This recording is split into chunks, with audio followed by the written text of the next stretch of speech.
So what is an integration debt? Why can it be so fatal to an M&A integration? Well, that's the question for today's video. My name is Anirvan Sen. I'm an author, creator of the Promise of a Business Framework, and I advise companies with their leadership, scaling, and M&A strategies.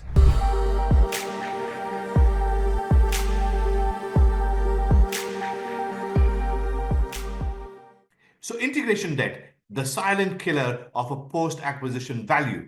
So you've heard of a tech debt, but have you heard about integration debt? You don't see the integration debt till you actually see it hitting your P&L.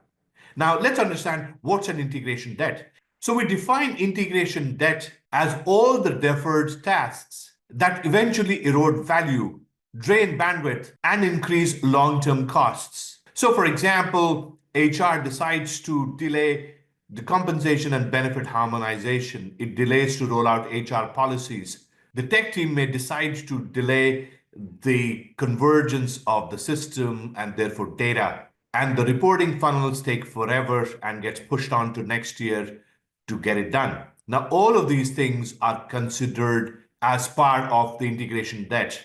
It's essentially, we'll do it later. Almost all of integrations have a tendency of pushing out items of integration to a much later date. And part of the reason is that companies fail to upfront forecast the costs, upfront plan for the costs of an integration. And therefore, because of lack of budget, they tend to push these things to a new date when there would be funds available.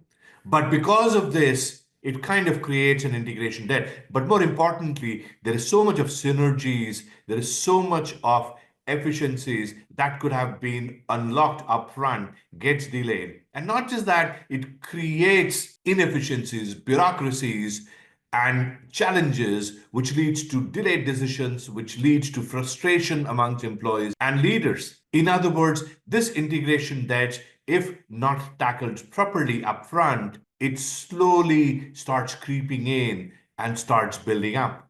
And that's why we say, if you're deferring too much until later, you are creating an integration debt. So my advice is, please make sure that you plan upfront. Please make sure that you allocate a certain amount for the integration budget. Typically, in another video I've shared, the integration budget should essentially be between 5% to 15% of the revenue of the acquired company.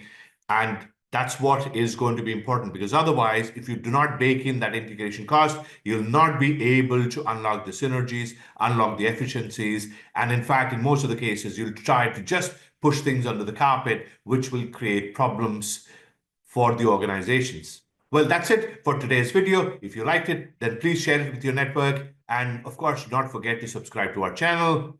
With that, I would say, here's to the promise of a business. Till next time, bye-bye.